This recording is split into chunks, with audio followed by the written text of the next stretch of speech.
మెరుపులు, ఉరుములు, శబ్దం ఎక్కువైంది. పిడుగుపడినట్టుంది. ఎవరో అన్నారు. కాదు, చెట్టు పడిపోయినట్టున్నాయి. కాదు, ఎలక్ట్రిక్ స్తంభం పడిపోయినట్లుంది. బాబోయ్, ఏంటి వాన సడన్గా ఇలా కురుస్తోంది? భయంతో అన్న లక్ష్మి వైపు చూసి నవ్వాడు రామ్మూర్తి. వర్షాకాలం వర్షాలు పడవు, విచిత్రం ఏముంది? అయినా ఎండలొస్తే ఎండలు బాబోయ్ అంటావు, వానలొస్తే వానలు బాబోయ్ అంటావు. ఎలా నీతో? ఆమె ఏదో అనేలోగా మరోసారి చప్పుడైంది. ఒక్కసారిగా అందరి గుండె ఆగినట్లయింది. వృద్ధుడు, ఆయన మనవరాలు బాధంతా మర్చిపోయి భయంతో చూడసాగారు. ఉన్నట్టుండి రైలు ఆగిపోయింది. ప్రయాణికులంతా కంగారుగా భయంగా లేచి ఎంట్రన్స్ దగ్గరకు పరుగులు పెట్టారు. కొందరు కిటికీలోంచి లేచి తలలు పూర్తిగా బయటపెట్టి ఏం జరిగిందో అని చూడసాగారు. రాజు లేచి తను కూడా ఎంట్రన్స్ దగ్గరికి వెళ్ళాడు. రైలు కదలటం లేదు. కుర్రవాళ్లు కొందరు ఆ చీకట్లో ఆ వర్షంలో కిందికి దిగారు. రాజు కూడా దిగాడు. ఎలక్ట్రిక్ స్తంభం, చెట్లు పట్టాల మీద అడ్డంగా పడిపోయాయి. ఎవరో చనిపోయారు. అంతా గోలగోల. ఇంజిన్ డ్రైవర్, క్లీనర్, మరికొందరు స్టాఫ్ దిగారు. వారి చేతుల్లో టార్చ్ లైట్లు. పట్టాల మీదకు నెమ్మదిగా నడవసాగారు. ఇప్పుడెలా? రైలు కదులుతుందా? ఎంతసేపటికి? దగ్గరలో ఏం స్టేషన్ వస్తోంది? వగైరా సందేహాలు, అనుమానాలు, భయాలతో కూడిన మాటలు. ఎవరో అన్నారు. దగ్గరలో కాంతిపురం ఉంది. కొంచెం సేపట్లో వెళ్ళిపోయేవాళ్ళం. అక్కడ దిగితే ఏదో బాధలు పడేవాళ్ళం. ఇప్పుడెట్లా? గోపాలరావు గుండెల్లో రాయి పడ్డట్టయింది. దగ్గరలో కాంతిపురం ఉందా? అయ్యో, స్టేషన్లో ఆగినా బాగుండేదే. టైం చూసుకున్నాడు. 9:30. గంటలో చేరాల్సింది. వర్షానికి రైలు మరీ జాగుగా నడిచింది. గంట లేట్. పైగా ఈ భీభత్సం. రాజు తిరిగి వచ్చన్నాడు. మాస్టారు, పట్టాలు డ్యామేజ్ అయినాయిట, రైలు ఇప్పట్లో కదలదు. అయ్యో, ఎలా? దిగులుగా అన్నాడు. ఇక్కడికి ఎంత దూరంలో ఉంది స్టేషను? అడిగాడు రామ్మూర్తి. 5-6 కిలోమీటర్లు ఉండవచ్చు, ముసలాయన అన్నాడు. అంతేనా? అయితే నేను దిగి వెళ్ళిపోవటం మంచిదేమో. బ్యాగ్ చేతిలోకి తీసుకున్నాడు గోపాలరావు. ఈ వర్షంలో ఇంత చీకట్లో ఎలా పెడతారు? పైగా చెట్లు పడిపోయాయి, స్తంభాలు పడిపోయి నానా భీభత్సంగా ఉంది. రైలు బయలుదేరిందాకా కూర్చోండి అన్నాడు రాజు. ఎప్పటికి బయలుదేరుతుందో? ఈలోగా కొంచెం కష్టపడితే ఊళ్ళోకి వెళ్ళొచ్చు. యాడికి వెళ్ళాలండి? ఒకతడు యాసలో అడిగాడు. కాంతిపురం. పదండి, మేము అక్కడికే. దిగి పట్టాలంట నడుస్తా పోదాం. నడవగలరా? గోపాలరావుకి పోతున్న ప్రాణం తిరిగి వచ్చినట్టు అనిపించింది. తప్పకుండా నడుస్తాను, మీరు తోడుంటారుగా. పదండి. మాస్టారు, జాగ్రత్త. పోనీ నేను తోడు రానా? తెల్లవారాక నేను వేరే రైలెక్కి ఏలూరు ఎడతాను అడిగాడు రాజు. ఆయన మనసు ఆర్ద్రమైంది. వద్దు నాయనా, నా కోసం నువ్వు ఇబ్బంది పడవద్దు. వీళ్ళున్నారుగా. బాబుగారు, జాగ్రత్తగా వెళ్ళండి. అందరినీ నమ్మమాకండి. చేతిలో డబ్బున్నట్టుంది. లేచి నిలబడి గోపాలరావు చెవి దగ్గరగా వచ్చి అన్నది లక్ష్మి. ఆయన చిరునవ్వు నవ్వాడు. 2 వ్యక్తులతో పాటు ఆయన కూడా అందరి దగ్గర సెలవు తీసుకుని రైలు దిగాడు. గోపాలరావు, ఆయనతో ఉన్న 2 వ్యక్తులు ఆ చీకట్లో జాగ్రత్తగా అడుగులు వేస్తూ నెమ్మదిగా పట్టాలు దాటారు. జాగ్రత్త మాస్టారు, ఇలా రండి, మా వెనకే నడవండి అంటూ వాళ్ళు జాగ్రత్తలు చెబుతూ నడుస్తుంటే వాళ్ళ వెనకాలే తను నడుస్తూ నెమ్మదిగా ఊళ్ళోకి చేరారు.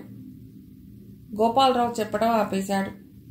మంచి థ్రిల్లింగ్ నవల చదువుతున్నంత కుతూహలంగా, ఆసక్తిగా వింటున్న లాస్య ఆయన చెప్పడం ఆపేయటంతో ఒక్కసారి ఊపిరి పీల్చి గట్టిగా నిట్టూర్చింది. అమ్మో, ఎలా వెళ్ళారంకుల్? అంత చీకట్లో, పైగా పల్లెటూరు, పాములుంటాయి కదా, మీకేం భయం వేయలేదా? నవ్వాడాయన. పల్లెటూరులో పుట్టి పెరిగిన వాణ్ణి, నాకేం భయం లేదమ్మా. కానీ ఆ రోజు మాత్రం నేను చేసింది సాహసమే. ఆ తర్వాత ఏం జరిగింది? చెప్తాను. ఆయన బాటిల్లోంచి మంచినీళ్లు తాగి మళ్లీ మొదలెట్టాడు. నెమ్మదిగా ఊళ్ళోకి ప్రవేశించాక హాయిగా ఊపిరి పీల్చుకున్నాను. వాళ్ళు వెళ్ళవలసిన సందొచ్చింది. మలుపు దగ్గర ఆగి, మీరిక్కడెవరింటికి వెళ్ళాలి అని అడిగారు. చెప్పాను. వరహాలరావు గారా? వాళ్ళు ఓ క్షణం ఆలోచించారు. ఈ ఊళ్ళో ఎవరూ లేరే ఆ పేరుగలాళ్ళు? వాళ్ళ ఇంటి పక్కన పాత శివాలయం ఉంది. శివాలయం పక్కిల్లు మా ఎంఆర్ఓ గారిది. నేను ఇంతకుముందు వచ్చాను బాబు, కానీ ఏమిటో కొంచెం కంగారులో అర్థం కావటం లేదు. నా అంచనా ప్రకారం ఈ మలుపు తిరిగి కుడి చేతి పక్కకెడితే శివాలయం ఉంది. అవును, కానీ అక్కడ ఒకే ఇల్లుంది, అది మా ఎంఆర్ఓ గారిది. నువ్వు పొరపాటు పడి ఉంటావు, అది మా బియ్యంకుడు గారి ఇల్లు. మీ అల్లుడు గారు ఏం చేస్తారండి? ప్రైవేట్ బ్యాంకులో. ఇక్కడ ఆంధ్ర బ్యాంక్, స్టేట్ బ్యాంక్ ఉన్నాయండి. ఆయనకు వాళ్ళు చాలా హడావుడిగా ఉన్నట్టు అనిపించింది, అందుకే తనకి రాంగ్ ఇన్ఫర్మేషన్ ఇస్తున్నారు. సరేలే, మీరు వెళ్ళండి, నేను వెతుక్కుంటాను. ఫోన్ నెంబర్ కూడా ఉందిలే, ఆ హోటల్ నుండి ఫోన్ చేస్తాను అన్నాడు బస్టాండ్లో ఉన్న చిన్న హోటల్ వైపు నడుస్తూ. సరే, జాగ్రత్తగా వెళ్ళండి అంటూ వాళ్ళు వెళ్ళిపోయారు. గోపాలరావు హోటల్ దగ్గరికి వెళ్ళి క్యాష్ కౌంటర్ ముందు కూర్చున్న వ్యక్తిని ఉద్దేశించి, చూడండి బాబు, ఈ ఊళ్ళో వరహాలయ్య గారి ఇల్లు ఎక్కడో చెప్పగలరా అడిగాడు. వరహాలయ్య? ఎవరాయనా? ఏం చేస్తాడు అన్నాడు. అంటూనే గట్టిగా, ఒరే యసిరి, ఇలారా అంటూ అక్కడే ఉన్న ఓ కుర్రవాడిని కేకేశాడు. అయ్యగారు అంటూ వచ్చి చేతులు కట్టుకుని నిల్చున్నాడు అసిరి. ఈ ఊళ్ళో వరాలయ్య ఎవర్రా అడిగాడు. వరాలయ్య గారండి? మరేనండి, తెల్దండి, మా అయ్యగారిని అడిగి చెప్తానుండండి. అదిగో ఆ పెద్ద ఆయన్ని తీసుకెళ్లి వరాలయ్య ఇల్లంట చూపించు, వెళ్ళండి, ఇడికి ఈ ఊళ్ళో అందరిళ్ళు కొట్టిన పిండే అంటూ గోపాలరావుతో అన్నాడు. రండి బాబుగారు అంటూ అసిరి అనే కుర్రవాడు భుజం మీద తువ్వాల దులిపి తలకు కట్టుకుని ముందుకి దారి తీశాడు. ప్రొప్రైటర్కి కృతజ్ఞత తెలియజేసి అతన్ని అనుసరించాడు గోపాలరావు. మట్టి రోడ్డు వర్షానికి బురదమయం అయింది.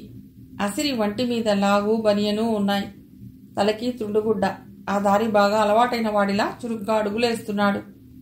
గోపాలరావుకి మాత్రం అడుగు తీసి అడుగు వేయటం కష్టంగా ఉంది. బాబుగారు, తమరి దేవురండి అడిగాడు అసిరి. చెప్పాడాయన. ఈయేలప్పుడు వచ్చినారేంటండి? తెల్లారాక రాకపోయారా? ఆయనకేం చెప్పాలో తోచలేదు. పోనీలేండి. మరేటి, వరాలరావు గారింటికి వెళ్ళాలా? ఎవరండి గారు? తమరికేమవుతారు? మా బియ్యంకుడు. ఓహో, పిల్లనిచ్చారా? అమ్మాయిని చూడ్డానికి వచ్చినారా? చాలా సంతోషం. మా అయ్యగారి అమ్మాయినండి రాజోలు ఇచ్చినారండి. మీ అయ్యగారంటే? టేషన్ మాస్టర్ గారండి. మా అయ్యగారు మా దొడ్డ మనిషండి. ఎవరికి ఏ చిన్న కట్టం వచ్చినా ఓర్చుకోరండి. అమ్మగారు అంతే. నీ పేరేమిటి అడిగాడు గోపాలరావు. నా పేరండి, నా పేరు అసిరిగాడు అంటారండి. మా అయ్యగారికి నేను సొంత కొడుకుని కానండి, కానీ సొంత కొడుకు కన్నా నన్నే ప్రేమగా చూసుకుంటారండి. ఇద్దరు పట్టాల మీదికి వచ్చారు. దూరంగా లాంతరు వెలుగు కనిపించింది. అసిరిగాడు హుషారుగా అన్నాడు. అరుగో మా అయ్యగారు. బండి వస్తున్నదండి, అయ్యగారు వచ్చేసినారు అంటూ పరుగు ప్రారంభించాడు. పరిగెడుతూనే అయ్యగారు అయ్యగారు అంటూ పొలి కేకలు పెట్టసాగాడు. లాంతరు వెలుగు అసిరి మీదికి ప్రసరించింది. తెల్లని పంచ లాల్చీ వేసుకున్న వ్యక్తి ఆకారం ఆ వెలుగులో అస్పష్టంగా కనిపించింది.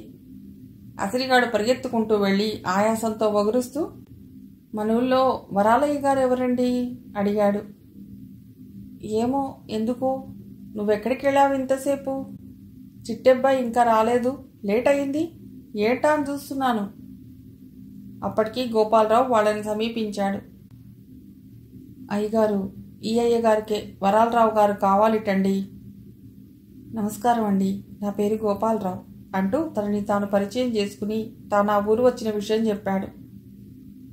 అంతా విన్న స్టేషన్ మాస్టర్ రఘురామయ్య జాలిగా అన్నాడు.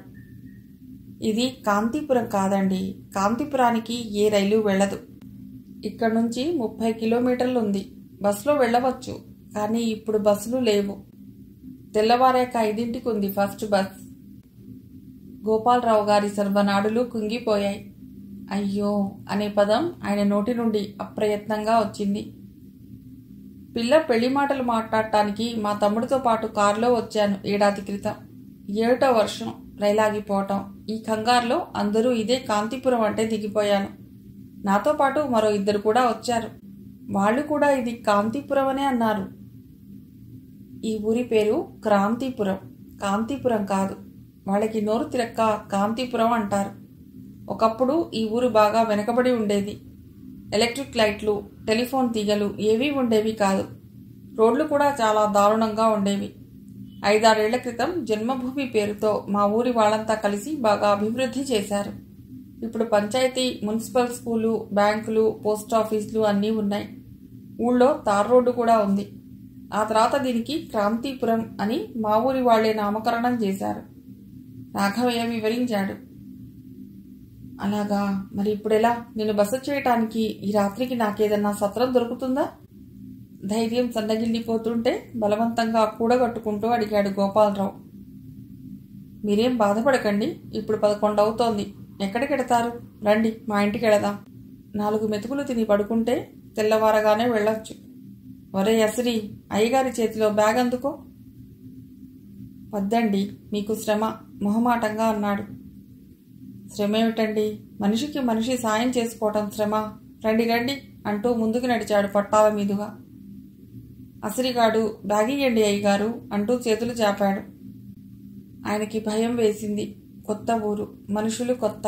కూతురు జీవితాన్ని మూటగట్టి దాచాడు ఈ బ్యాగ్లో. ఇదిస్తే ఇంకేమైనా ఉందా? వీడు పట్టుకుని ఉడాయిస్తే? గోపాలరావు కంగారుగా అన్నాడు. పర్వాలేదు, బరువేం లేదు, నేను పట్టుకుంటాను.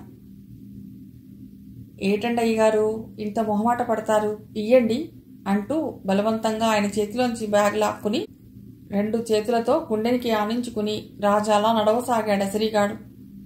బిక్కుబిక్కుమనే గుండెలతో భయం భయంగా బ్యాగ్నే చూస్తూ వాళ్ళని అనుసరించాడు ఆయన. ముగ్గురు కలిసి ఓ డాబా ఇంటి ముందు ఆగారు.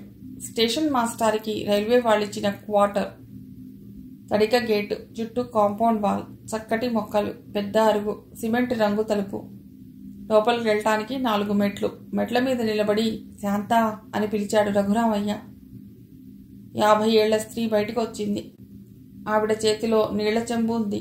నేత చీర కట్టుకుని నుదుట కుంకుమ బొట్టు పెట్టుకుని పేరుకు తగ్గట్టు ప్రశాంతమైన మొహంతో ఉంది. రైలొచ్చిందా? అడిగింది చేతిలో ఉన్న చెంబులో నీళ్లు ఆయన చేతికిస్తూ. వర్షానికి పట్టాలు డ్యామేజ్ అయ్యాయిట, చెట్లు స్తంభాలు పడిపోయాయిట, రైలు రాలేదు ఇంకా. అయ్యో, అలాగా. వీరు ఆ రైల్లోనే ప్రయాణం చేస్తున్నారట. కాంతిపురం అనుకుని ఈ ఊళ్ళో దిగేశారు. అలాగా, పాపం. ఇహ ఈ రాత్రికి కాంతిపురం వెళ్ళటానికి బస్సులు లేవుగా. రేపు ఉదయం వెడుదురుగాని లెమ్మని తీసుకొచ్చాను. బాగా మొహమాటస్తులు. కాళ్ళు చేతులు కడుక్కుంటారు. భోజనం వడ్డించు. వద్దండి, నేనేవో తిన్నాను రైల్లో. ఆకలి లేదు. చాప ఇస్తే ఈ వసారాలో పడుకుంటాను. అసిరిగాడింకా రాలేదేంటా అని వెనక్కి చూస్తూ మొహమాటంగా అన్నాడు. అదే మాట బాబుగారు, మా ఊరికి వచ్చిన వాళ్ళెవరూ ఎలాంటి ఇబ్బంది పడకూడదు. ఒక పూట మీకు భోజనం పెడితే మా ఆస్తులు కరిగిపోతాయా? కాళ్ళు కడుక్కుని రండి. స్నానం చేస్తారా? నీళ్లు పెట్టనా? ఆప్యాయంగా అడిగింది శాంత. అయ్యగారు, వాళ్ళ వెనకాలే వచ్చిన అసిరిగాడు గోపాలరావు చేతికి బ్యాగ్ అందించాడు. లోపల పెట్టరా? వారికిస్తావేంటి?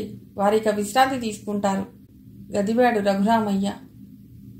లోపలికి వెళ్ళబోతున్న అసిరిగాడిని గాబరాగా పిలిచాడు గోపాలరావు.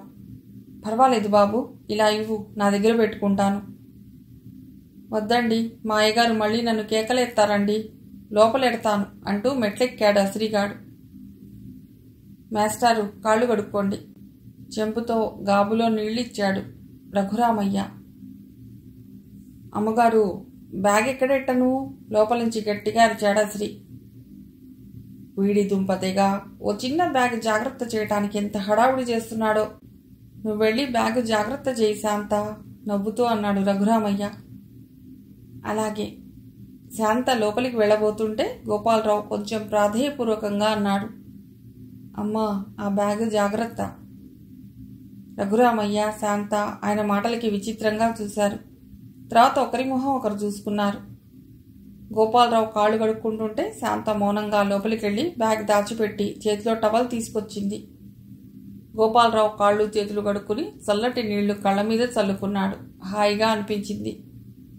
రండి అంటూ లోపలికి దారి తీశాడు రఘురామయ్య.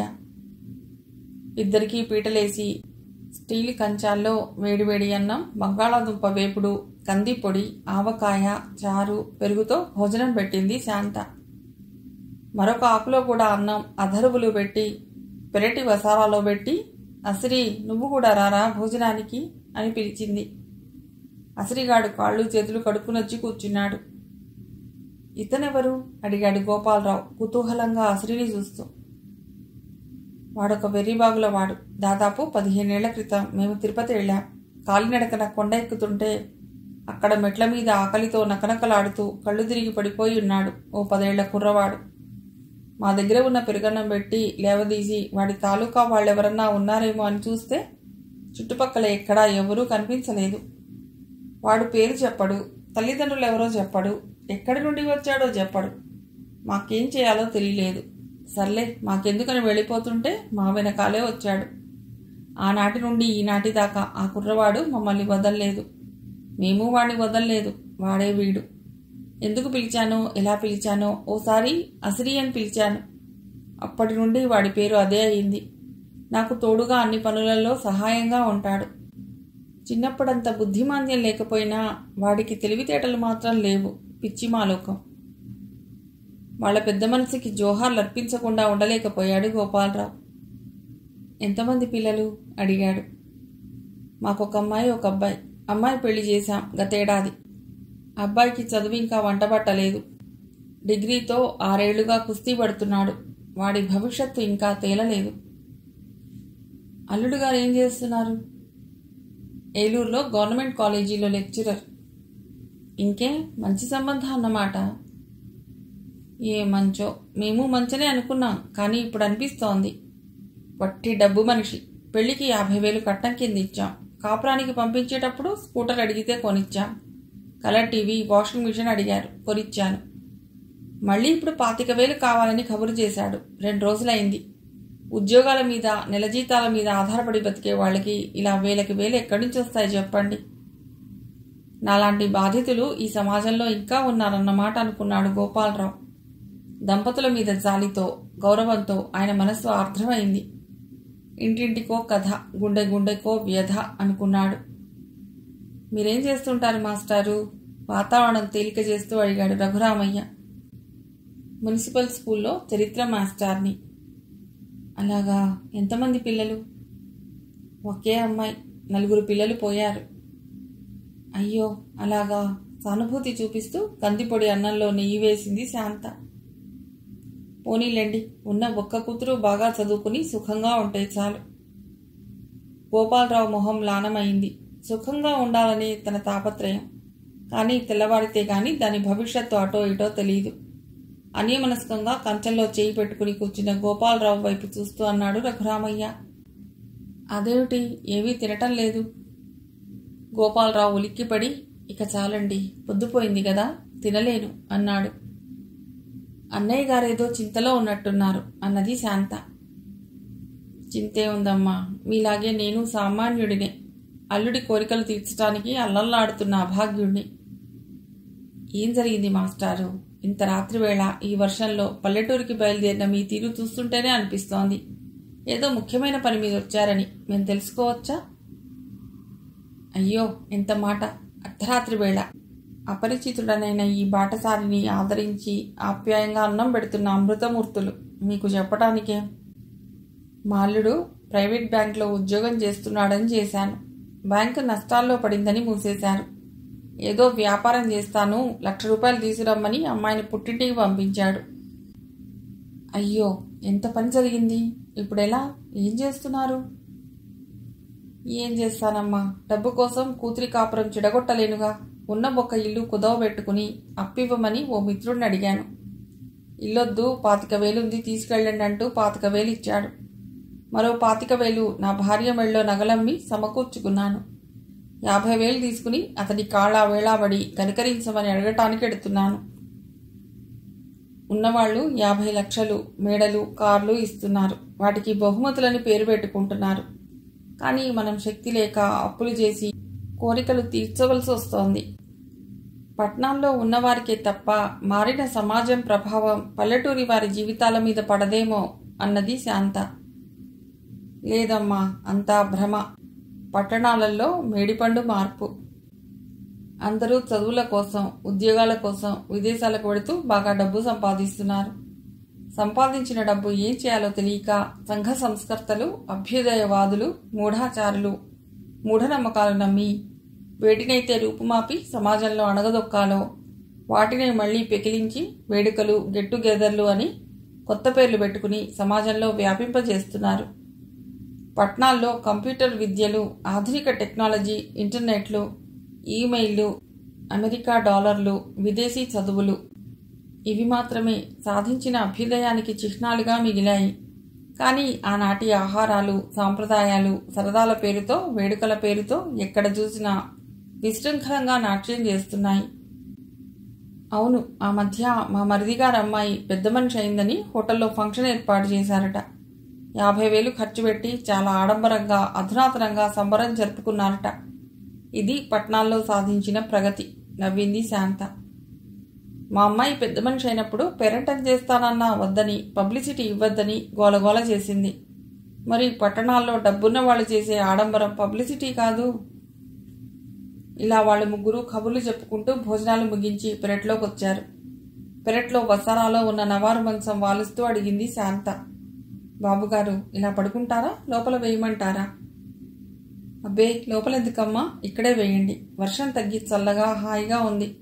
అలా జాజిరి పంది కింద ఇంకా హాయిగా ఉంటుందేమో అన్నాడు. చలేస్తుంది, పెద్దవారు, జలుబు చేస్తే ఎలా అన్నది. ఏం పర్వాలేదమ్మా, నాది బుక్కు శరీరం, అలా పడుకుంటాను. మీరు వదలండి, నేను వాల్చుకుంటాను మంచం అంటూ ఆమె చేతుల్లోంచి మంచం అందుకోబోయాడు. ఉండండి, మీరు వాల్చుకోవడం ఏంటి, మీరు మా అతిథి అంటూ రఘురామయ్య సాయం పట్టాడు. భార్యాభర్తలిద్దరూ కలిసి పెరట్లో మంచం వాల్చారు. శాంత లోపలికెళ్ళి బొంత, తలగడ, దుప్పటి తీసుకొచ్చి బొంత మంచం మీద పరిచింది. బాగా పొద్దుపోయింది, పడుకోండి, మళ్ళీ తెల్లారగట్ట లేవాలి అన్నాడు రఘురామయ్య. అలాగే, నాకు మెళకువ వస్తుందో లేదో ఓసారి 5ంటికి లేపితే బాగుంటుంది అన్నాడు గోపాలరావు ఆవులిస్తూ. తప్పకుండా లేపుతాను, మరి ఉంటాను. లోపలికి నడిచాడు రఘురామయ్య. బాబుగారు, ఇవిగో మంచిళ్ళు, ఈ రాగి చెంబుతో పెడుతున్నాను. ఏ రాత్రో మీకు అవసరం రావచ్చు అన్నది శాంత చెంబుతో నీళ్లు మంచం కింద పెడుతూ. అలాగేనమ్మా, ఇక పడుకోండి, మీకు బాగా శ్రమిచ్చాను. శ్రమేం లేదు, హాయిగా నిద్రపోండి అంటూ అసిరిగా అని కేకేసింది. అమ్మగారు అంటూ ఆవులిస్తూ వచ్చాడు. ఏరా, పడుకోలేదు? వెళ్ళి పడుకో. నీ బొంతా దుప్పటి తీసుకున్నావా? తీసుకున్నానండి. మరి నేను వెళ్ళనా అండి? పడుకోనా? పడుకో. శాంత లోపలికెళ్ళి తలుపు జారేసింది. గోపాలరావు మంచం మీద వాలాడు. ఆకాశంలో ఇంకా అక్కడక్కడ నల్లని మేఘాలు నెమ్మదిగా వయ్యారంగా కదులుతున్నాయి. లోపల నుండి శాంత స్వరం వినిపిస్తోంది. అబ్బాయి ఇంకా రాలేదు. సెకండ్ షో వదిలే టైం కూడా కావస్తోంది. వాడలా చెడిపోతున్నాడు. నాకేం అర్థం కావటం లేదు. వాడి భవిష్యత్ ఏమిటి? ఏం చేస్తాను చెప్పు. నయానా భయానా చెప్పాం. వాడు వినటం లేదు. పిల్లల్ని కంటాం గాని వాళ్ళ రాతల్ని కనలేంగా శాంత. వస్తాడులే. సెకండ్ షో వదలాలి. వాడు నడిచి రావాలి. వర్షానికి రోడ్లు ఎలా ఉంటాయో తెలుసుగా. నువ్వు పడుకో. వాడి తలగడ, దుప్పటి మంచం మీద వేశావుగా. వేశానండి.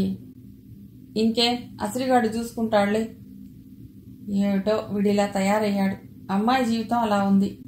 అతను అడిగిన డబ్బు ఇవ్వకపోతే ఏ క్షణాన అమ్మాయిని అతడు పంపించేస్తాడో అని నా గుండె బిక్కు బిక్కుమంటోంది.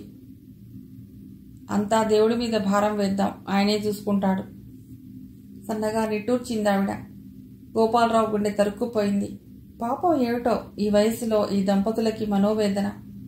ఎంత మంచి మనస్సుంటే ఒక అపరిచితుడైన నన్ను ఆదరిస్తారు. ఇంత మంచి మనస్సున్న వీళ్ళకే కష్టాలుండాలా? నెమ్మదిగా కళ్ళు మూసుకున్నాడు. అమ్మగారు, అయ్యగారు మాట్లాడుకుంటున్న మాటలు అసిరిగాడి చెవుల్లో కూడా పడ్డాయి. దేవుడా, అమ్మాయి గారి కాపురం బాగు చెయ్యి. కనిపించని దేవుడికి చేతులెత్తి దండం పెట్టుకుని పక్కకి వత్తిగిల్లాడు. మిగిలిన కథ తర్వాతి భాగంలో.